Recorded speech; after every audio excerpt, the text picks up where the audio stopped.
Welcome to WMLT News. I'm Marilyn McAuliffe. Spike TV premiered its new series called Coal on March 30th. The series is filmed close to home in McDowell County. The show films coal miners while working at Cobalt Coal Corporation. The show was viewed by 6 million viewers in its first week. But with all of the publicity, Coal had also some attention from MSHA, which cited many violations that were aired on March 30th. One of the violations cited was a 12-inch pick hammer that was used to pull down loose roof rock, causing a collapse that was caught on camera. MSHA said the tool was too small for the job and put miners at risk of being struck by falling rock. Other violations included were some workers failing to wear reflective clothing and air packs that produce oxygen to give miners time to escape in case of an emergency.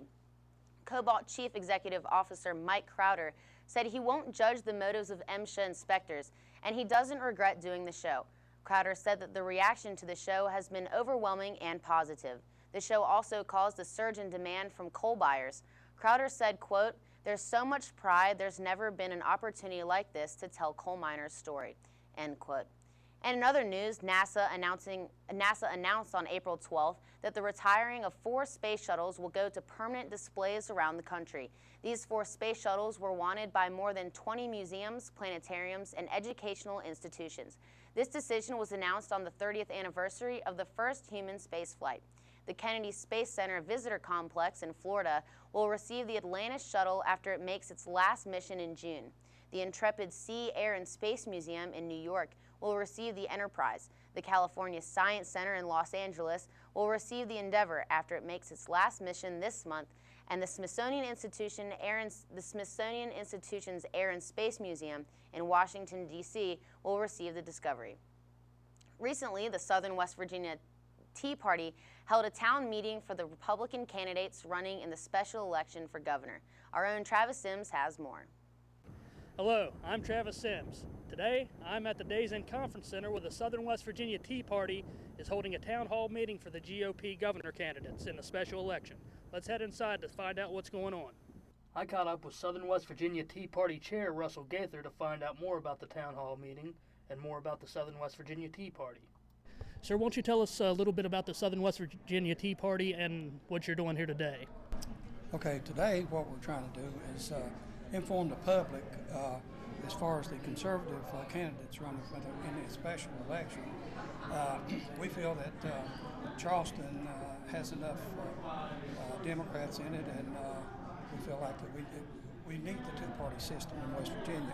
When the modern Tea Party first started, it had a big libertarian aspect to it. A lot of people were breaking off from the mainstream Republican Party.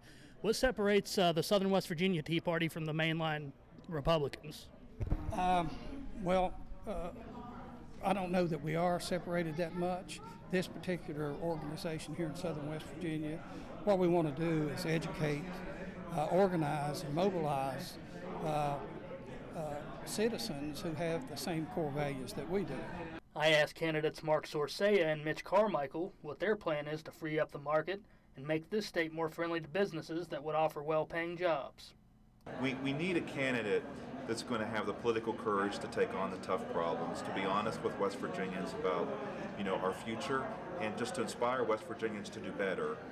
I would be committed to reducing the size of our state government. That's the bottom line. In West Virginia, our corporate net income tax is 40% higher than our surrounding states. We practically beg business to go out of state. I will immediately direct and introduce legislation to bring our corporate net income tax in line with the other states that are surrounding states. West Virginia is so susceptible to cross-border competition, and nobody knows that any better than right here in Princeton and Mercer County. The candidates enlighten the crowd on where they stand on the issues. You know what? It doesn't matter which one of us you elect as governor. If we're going to change West Virginia, it has to change from the grassroots up. I'm going to call it like I see it. The institutional givers that are giving the Democratic candidates hundreds of thousands of dollars, and they're in corporate West Virginia, coal, oil, gas, banking, labor. They're not giving the money because they want to change West Virginia's future for the right course.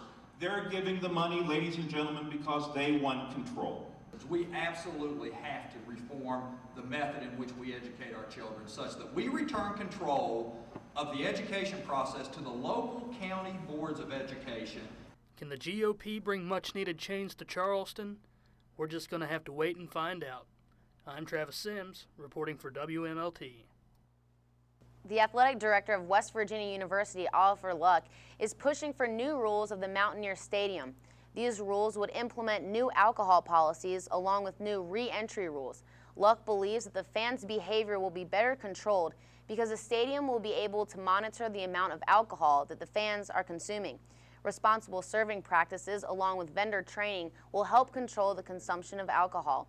Luck also states that this will have a financial benefit for the athletic department because alcoholic beverages will be purchased through the stadium. The previous rules of the stadium is that fans can drink in the parking lots, but this new rule will ban re-entry and not allow fans to return to the stadium in a drunken state. Beer has been sold for general consumption at West Virginia's field, yet it was always through private vendors. Alcohol will be served inside the stadium, but only in a monitored fashion. And now here's our Brett Dodrell with sports. Thanks, Marilee. The Concord University Lady Lions recently played West Virginia Wesleyan. The Lady Lions started the season in a bit of a slump, but have been battling back recently, winning 4 of their last 8 games. However, West Virginia Wesleyan, currently ranked second in the WEVIAC, had the answer. They took the first game of the doubleheader 4-3 and then shut out the Lady Lions, winning 8-0. The girls' record now sits at 14-20 with crosstown rivals Bluefield State next on their schedule. The Concord baseball team fared much better this weekend. However, as they won their first series in over a month, conference rival Ohio Valley came into town with a hot bat. But the hot spring weather seemed to heat up the Mountain Lions sticks even more, scoring 39 runs in just 3 games. Concord took the first game by the slaughter rule, winning 17-3, the second in deciding fashion, 15-10, but slipped in the third game, losing 13-7. The boys are now 14-18, fastly approaching the 500 mark. They hope to continue their winning ways against the University of Charleston here at Anderson Field this weekend. Congratulations to the University of Connecticut Huskies for besting the Butler Bulldogs in the national championship game of the 2011 NCAA men's tournament. In what is widely considered to be the absolute worst national championship game played in any sport, the Huskies were able to outshoot the Bulldogs and win by a final score of 53-41. Why all the hate towards this game in particular? Mainly it was because of the horrendous level of shooting from the two teams that had become known as exceptional shooting teams. Butler shot an anemic 18.8% from the field, the worst by any team in the championship game since 1941. In fact, Butler did so bad in this game that they made a total of 3 shots in front of the arc the entire game. Connecticut did not do much better, only shooting 19 for 55 from the field. With this championship, Jim Calhoun has become the oldest head coach to win a national championship in college basketball. With your final NCAA tournament update and your local sports, this is Brett Dodrell. We'll be back with more WMLT News after this commercial break.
Recently, Concord students had the opportunity to visit a watershed reclamation project in southern West Virginia.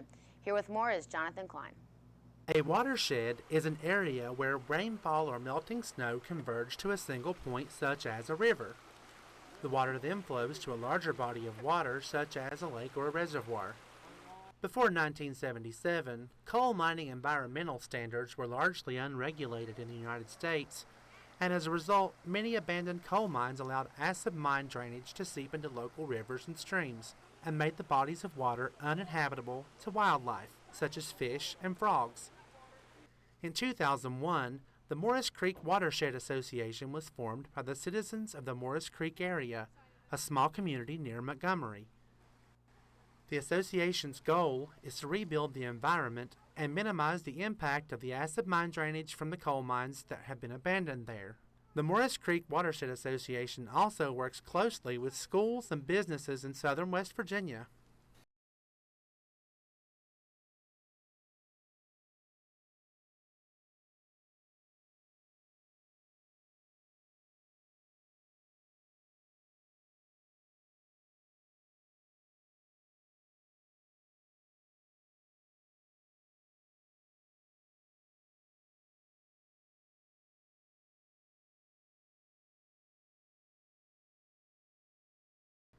The Watershed Association also works with local schools and community groups to further educate the public about what happens in the area.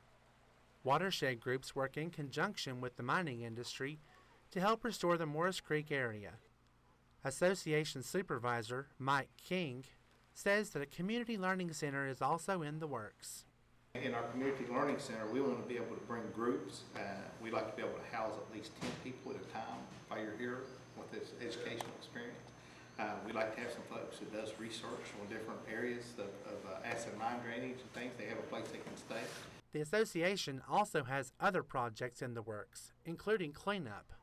We build K-dams on the creek to help with the habitat in the creek. We plant trees, do a whole host of activities. We have cleanups. Our first cleanup, we netted 99 tons of solid waste.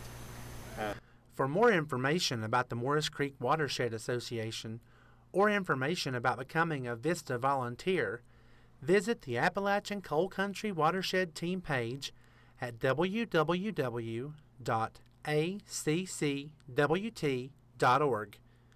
For WMLT News, I'm Jonathan Klein in Montgomery.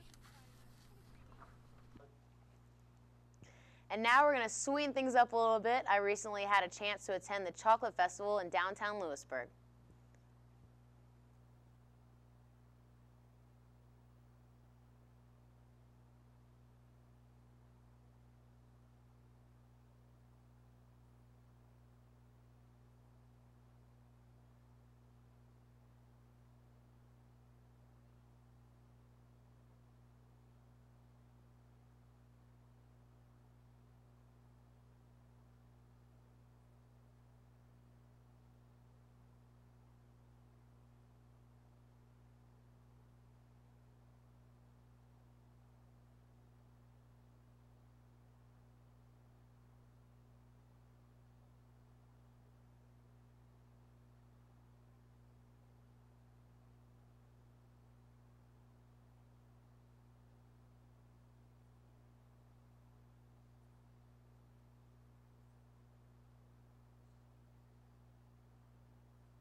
That's all for this week's WMLT News. I'm Marilee McAuliffe. Tune in again in 2 weeks and we'll see you then. Have a good night.